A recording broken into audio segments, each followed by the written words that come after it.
Fala pessoal, tudo bem com vocês? Professor Rogério aqui, galera. Na aula de hoje nós vamos revisar o conteúdo da prova do CAE 2025, ciclo 2, tá? E para isso nós vamos resolver algumas questões, tá? Questões que caíram na prova do CAE de 2024 e também no ciclo 1 de 2025. Então bora lá? Pessoal, e para iniciar, nós temos uma questãozinha aqui, ó, bem simples, bem tranquila para a gente, tá? Bem de boa para a gente iniciar. Que diz o seguinte, ó: ao entrar em erupção, os componentes presentes no interior dos vulcões passam por uma transformação física, como representado nos modelos de constituição submicroscópica abaixo. Então a gente tem aqui, ó, esse primeiro modelo, certo? E esse segundo modelo aqui. Então, ó, no início da transformação, a matéria está dessa forma, certo?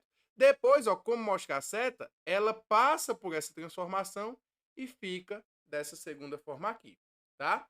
E aí a pergunta é: essa transformação física é denominada letra A, evaporação, letra B, liquefação, letra C, solidificação ou letra D, sublimação. Pessoal, simples demais aqui, ó.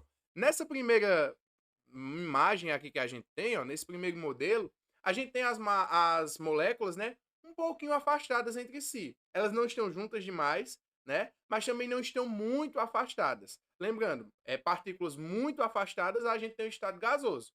Como elas nem estão muito juntas, mas também não estão afastadas demais, a gente conclui então, ó, que a matéria aqui nessa primeira imagem está no estado líquido, tá? Estado líquido. Ok? Tranquilo, tranquilo demais.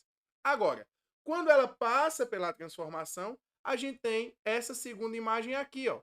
Essa segunda representação submicroscópica, onde as partículas já estão muito juntinhas, muito próximas umas das outras. Isso indica, pessoal, o estado sólido. Então, ó, o que está acontecendo aqui? A matéria está saindo do estado líquido para o estado sólido. Está ficando sólida. Então, galera, muito simples. Quando a matéria sai do estado líquido para o sólido, a resposta é que ela está passando por uma solidificação. Está ficando sólida. Igual quando você coloca água no congelador e essa água congela. Mesma coisa aqui, ok? Resposta certa, alternativa C. Tranquilo demais, né? Aí a gente vai para essa outra aqui, ó. A gente passa para essa questão, que é um pouquinho mais complexa, tem mais texto, mas assim, muito tranquila também. Que diz o seguinte, ó: o gelo seco é o nome dado ao dióxido de carbono, CO2, em um determinado estado físico. Eles não dizem o estado físico aqui. Dentre as diversas aplicações dessa substância, é possível destacar sua utilização em eventos sociais, como objetivo de produzir impacto visual. Ao ser exposto à temperatura ambiente, o gelo seco, que é armazenado a temperaturas abaixo de 70 graus negativos, sofre uma transformação física, produzindo um efeito visual que torna os eventos mais atraentes. A imagem abaixo mostra a transformação dessa substância, além dos modelos de constituição submicroscópica para cada estado físico do dióxido de carbono, ok? Então a gente tem a imagem aqui, ó. Aqui a gente tem, ó, pessoal, o gelo seco, que ele é colocado em eventos, né, para produzir esse efeito de fumaça, por assim dizer. E aqui, ó, nesse primeiro estado, quando o gelo está, né, logo no início, quando ele é colocado nos eventos, ele fica com as partículas dessa forma aqui, ó, muito juntinhas. E galera, a gente já viu na última questão que partículas muito juntas, muito próximas, indicam o estado físico sólido. Então o gelo seco, né, ele está inicialmente no estado sólido. Só que quando ele entra em contato com o ambiente, quando ele é exposto à temperatura ambiente, ele sofre uma transformação. E essa transformação ela é muito interessante, porque o gelo ele não vai ficar líquido, o gelo seco. Ele vai virar meio que essa fumacinha aqui, ó, que eu estou circulando, certo? E aí as partículas ficam assim, ó, muito afastadas umas das outras. Partículas muito afastadas umas das outras indicam o estado físico gasoso. Então, ó, estado físico gasoso. O que é que acontece aqui então? O gelo seco ele passa do estado sólido diretamente para o estado gasoso sem passar pelo estado líquido. Tudo isso de informação a gente já tirou da questão. E vocês vão ver que só fazendo essas anotaçõezinhas, e é um conselho que eu dou para vocês, anotem, rabisquem mesmo no local da prova. Vocês não podem rabiscar no gabarito, mas a prova está aí para isso, para vocês utilizarem esse espaço, tá? Então, ó, vocês vão ver que a gente já descobriu algumas respostas. Olha só. A primeira pergunta aqui é: ao final dessa transformação, a substância se encontrará no estado letra A, gasoso, letra B, líquido, letra C, plasma ou letra D, sólido. Pessoal, aqui a gente tem que no início, inicialmente, o gelo seco está no estado sólido. Ó. E ao final, porque é o que eu quero saber, ó, no final, ele vai estar no estado ó, gasoso. Então a resposta certa, alternativa A, estado gasoso. Tá vendo? Você já descobriu a resposta só fazendo a anotação, tá? E mais, ó. Essa transformação física é conhecida como, lembrando, a gente tem aqui ó, uma substância que sai do estado sólido e vai direto para o estado gasoso, certo? Não passa, pessoal, pelo estado líquido. Quando uma substância, né, quando a matéria passa do estado sólido direto para o gasoso, ou então do gasoso direto para o sólido, a gente chama essa transformação de sublimação, pessoal. Então, a resposta certa, alternativa D. Fácil demais, né? Muito fácil, muito tranquilo. E por último, ainda sobre essa imagem. Nessa imagem, os estados físicos da substância podem ser diferenciados, nesse caso, pelo quê? Como é que a gente diferencia o estado físico? Certo? Primeiro de tudo, pela composição das moléculas? Não, pessoal. A gente sabe que as moléculas né, do gelo seco, já foi dito ali, ele é composto por CO2, e aí a gente vai ter carbono né, e oxigênio. Mas se a gente tivesse água que tinha em outra composição, que é H2O, a gente poderia ter água no estado sólido também. Então não é pela composição das moléculas que a gente sabe a resposta aqui. Então a gente elimina a letra A, tá? Pela extensão das partículas, essa aqui não faz nem sentido, pessoal. A gente descarta logo de cara, tá? Terceira, pelo nível de organização das moléculas, e essa aqui sim, pessoal, pelo nível de organização das moléculas. Dá uma olhadinha, ó. Essas aqui, essas do estado sólido, estão organizadas muito próximas, têm uma força de atração muito próxima entre si. Já a organização das moléculas no estado gasoso, ela é um pouquinho mais desorganizada, entre aspas, porque elas estão mais afastadas, têm maior movimentação. Então, a gente sabe da resposta pelo nível de organização das moléculas, ou seja, a alternativa C. Tranquilo demais, né não? Vamos para a próxima? Essa aqui também, se a gente for anotando com calma, a gente consegue responder tranquilamente. Que diz o seguinte, ó. Um dos processos realizados com ferro metálico consiste em uma técnica implantada, utilizada, ou melhor, uma técnica amplamente utilizada na indústria. Nesse processo, o ferro no estado sólido é inserido em um alto forno a elevada temperatura. A imagem abaixo mostra a representação submicroscópica do estado físico do ferro após a transformação no alto forno. Após essa mudança de estado físico, são adicionados outros elementos químicos ao material obtido, formando uma liga que possui propriedades interessantes né, para diversas aplicações. Essa liga é colocada em moldes de areia, originando as peças de interesse. Beleza. Vamos lá. Então, a gente tem aqui, ó, o ferro, ele vai ser colocado em estado sólido aqui dentro desse forno, ó, certo? E aí ele vai ser aquecido. Quando ele é aquecido, ele derrete, né? E aí a gente tem, ó, isso aqui, ó. Ele fica como se fosse, né, lava praticamente, como a gente gosta de associar, certo? Então essa é a transformação. Aqui a gente tem, ó, a representação submicroscópica do ferro ao final da transformação, beleza? Agora veja só, com base nessa representação, a transformação no interior do alto forno é conhecida como letra A, condensação, letra B, evaporação, letra C, fusão ou letra D, sublimação. Vamos lá, pessoal, a gente tem que saber agora uma coisinha.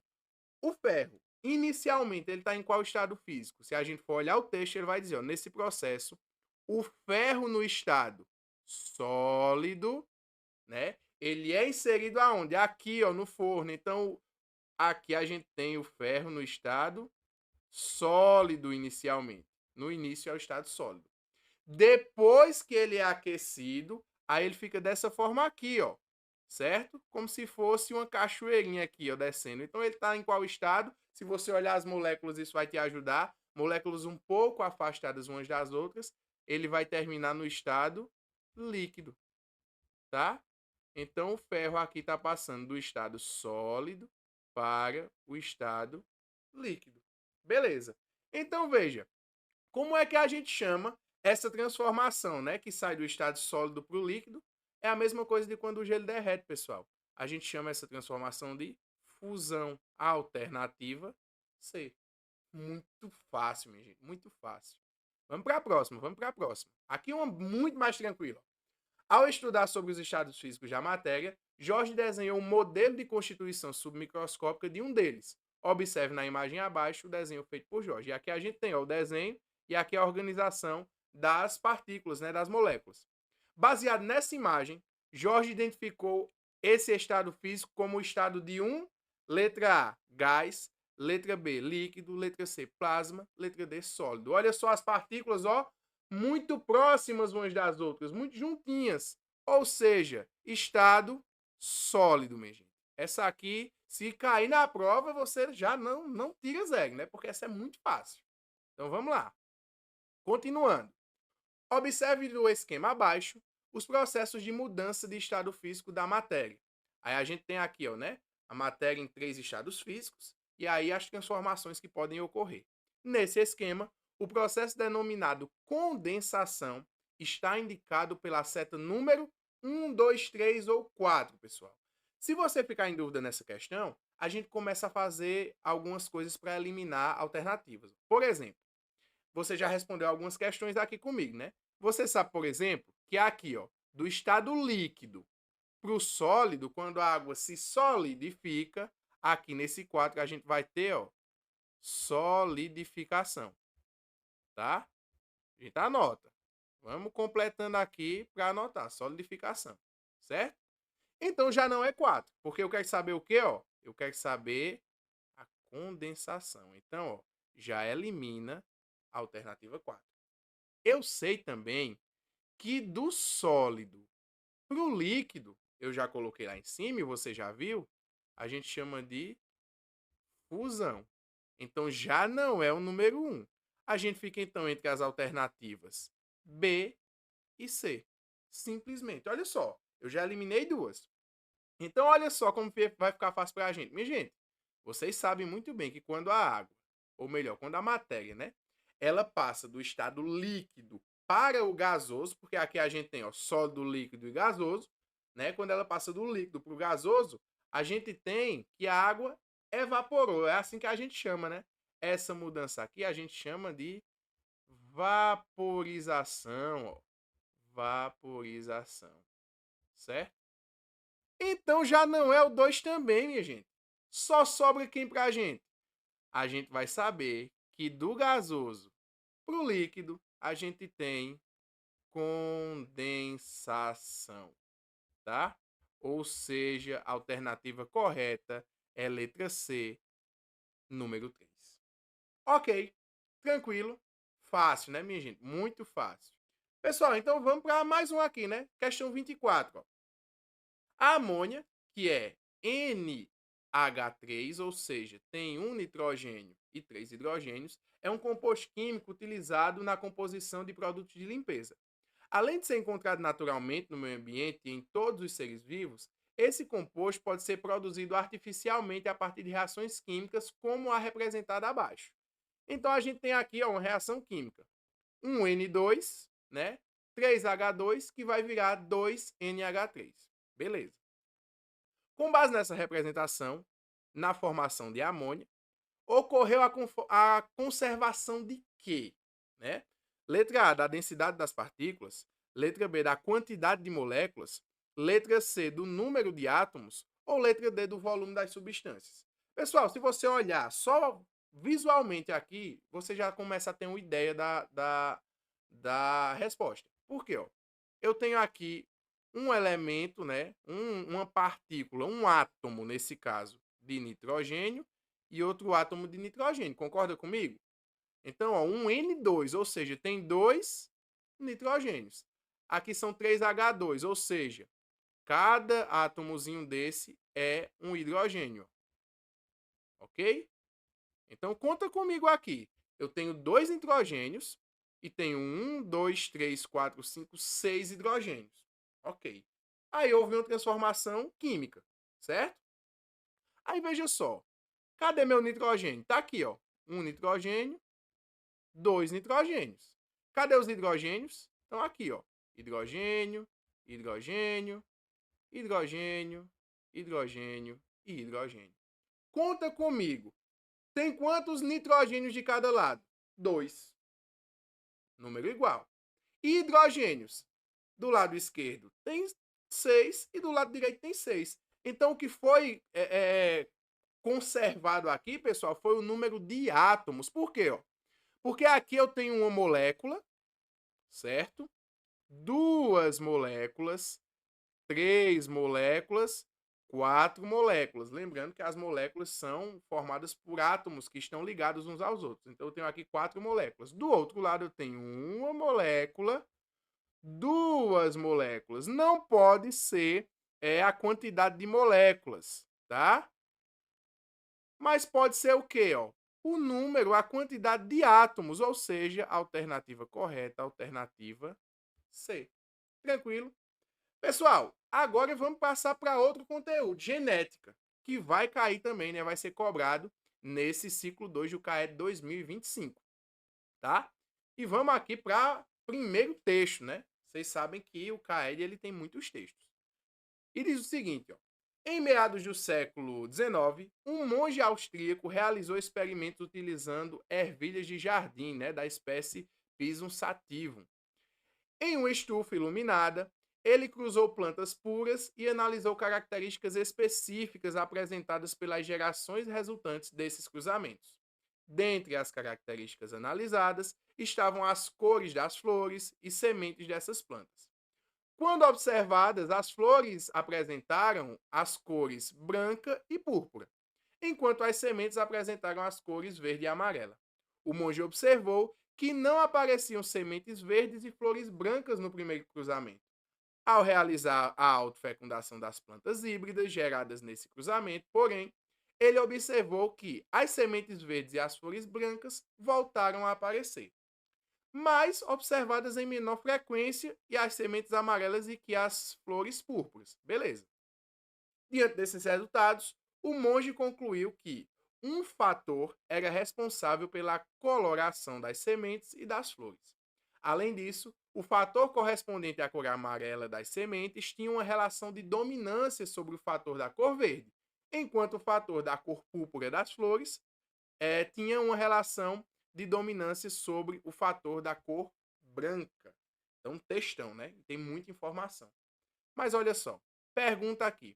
Os experimentos descritos nesse texto contribuíram para os estudos de quem? Aí, letra A, Louis Pasteur, sobre os processos de esterilização de micro-organismos. Letra B, Johann Friedrich, acho que é assim que pronuncia, sobre os ácidos nucleicos. C, Gregor Mendel, sobre a base dos mecanismos de hereditariedade. Ou letra D, Carl von Linné, sobre o sistema de nomenclatura científica. Pessoal, quem foi o monge austríaco que realizou o experimento utilizando ervilhas de jardim? Foi Mendel, né, gente? Foi Mendel sobre genética. Ó. Então, a gente tem aqui a resposta, letra C, Gregor Mendel.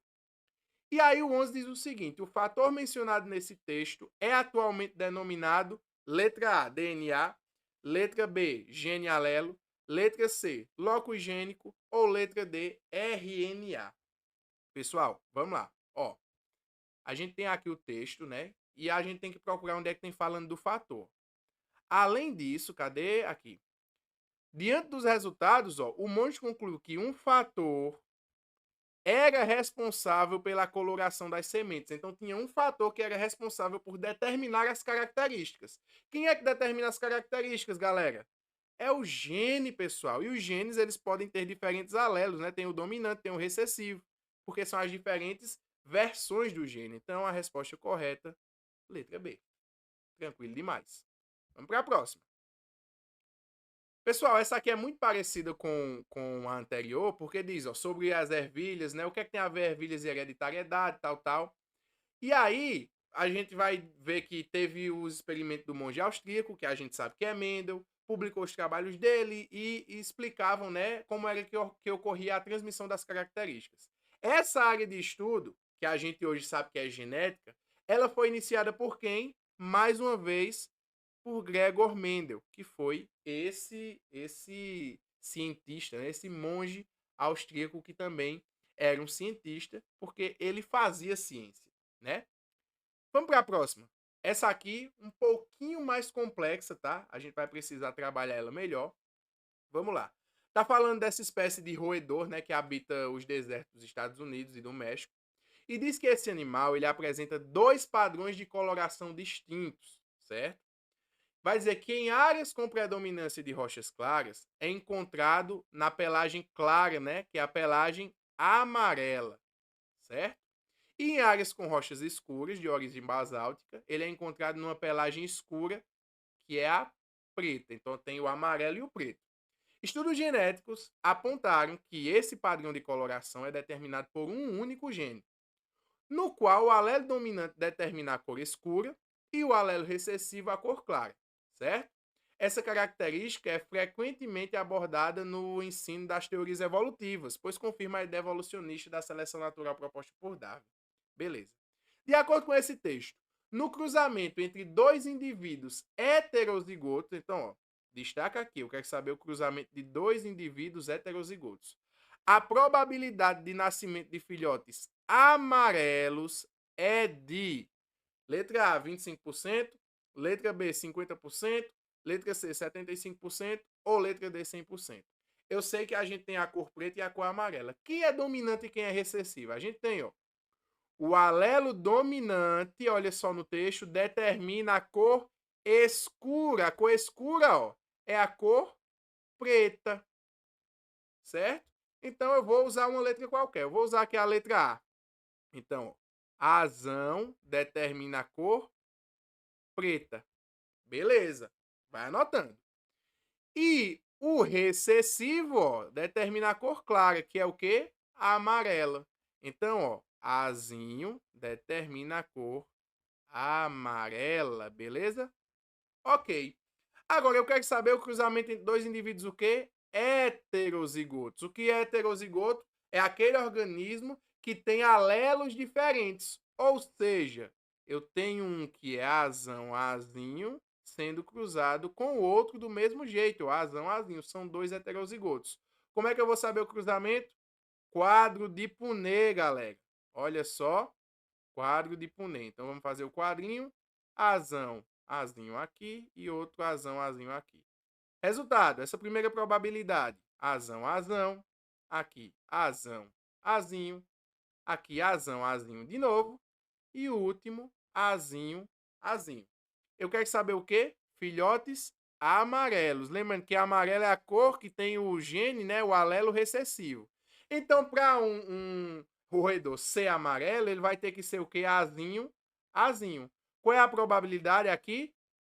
Só uma, né? Uma em 4, que é a mesma coisa que 25%. Ou seja, alternativa correta, alternativa A. É fácil, minha gente. É só a gente ter paciência, ok? Então, bora lá. Continuando. Veja só. A gente tem um textão aqui, mais um, né? Esse bem longo, mas dá para responder. É tranquilo, vocês vão ver. Em uma região costeira, habitava uma espécie de planta que possuía duas variedades de folhas, alongadas e arredondadas. Então eu tenho aqui, ó, dois fenótipos, né? Alongadas e arredondadas. São os dois tipos de folha. Porém, há milhares de anos, o nível do mar aumentou e levou à formação de uma ilha, separando essas plantas em duas populações. Com o passar do tempo, apenas as plantas de folhas arredondadas eram encontradas na ilha, enquanto no continente só eram observadas as plantas de folhas alongadas. Um pesquisador, investigando as características genéticas dessas plantas, identificou que elas passaram por um processo de especiação e eram incapazes de se reproduzir na natureza. Apesar disso, o pesquisador descobriu que em laboratório o cruzamento entre essas plantas, né, entre elas, poderia ser induzido. Com isso, ele realizou o cruzamento entre plantas de linhagens puras, de folhas alongadas, com plantas de folhas arredondadas. Com esse cruzamento, o pesquisador conseguiu identificar que a forma da folha era determinada pelos alelos F e F. Olha só, sendo que as folhas alongadas eram dominantes.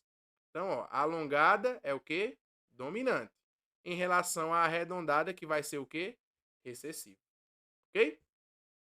17 diz assim, ó, o genótipo das plantas filhas geradas no cruzamento mencionado nesse texto é: letra A, apenas F, F. Letra B, apenas F, F. Letra C, F, F ou F, F. Ou letra D, F, F ou F, F. Aí você vai dizer, professor, eu não lembro nem mais o que o texto dizia.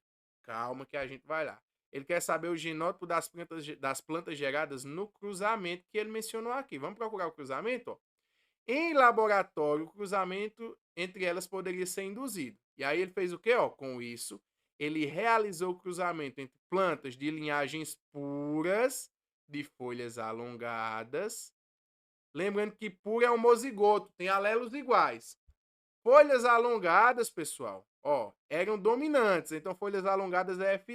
Então, ele pegou uma F, F, e cruzou com as outras que são também de linhagem pura, que são recessivas, ó, as arredondadas, certo? Que vão ser, nesse caso, F, F. Então, foi esse cruzamento que ele fez. Então, vamos lá fazer esse cruzamento, né? Ó. Quadro de Punnett de novo, né, minha gente? Vamos lá. Tranquilo demais para fazer, ó.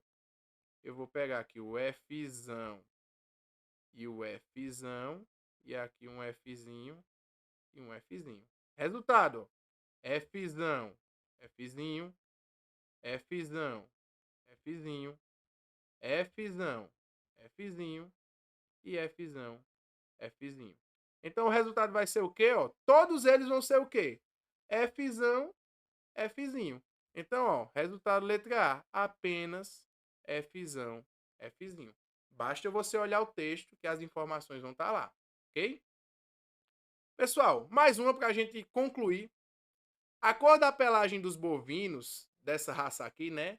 Não sei se é Aberdeen, Angus, enfim, é determinada por um caso de dominância completa, no qual o alelo dominante condiciona a pelagem preta e o alelo recessivo condiciona a pelagem vermelha. Olha só. Um pecuarista realizou 2 cruzamentos entre indivíduos de pelagem preta e os bezerros também nasceram com pelos pretos, em ambos os casos. Nessa situação, a possibilidade de nascimento de um bezerro de pelagem vermelha em um próximo cruzamento é de aí 0% se ambos os pais forem heterozigotos, 25% se ambos os pais forem heterozigotos, 50% se ambos os pais forem homozigotos ou 75% se ambos os pais forem homozigotos. Vamos lá. Então só tem 2 possibilidades. Os 2 pais serem heterozigotos, ó, ou serem os 2 pais homozigotos, certo? Então vamos lá. Preste atenção. A gente tem aqui o cruzamento de 2 indivíduos, ó, de pelagem preta, certo?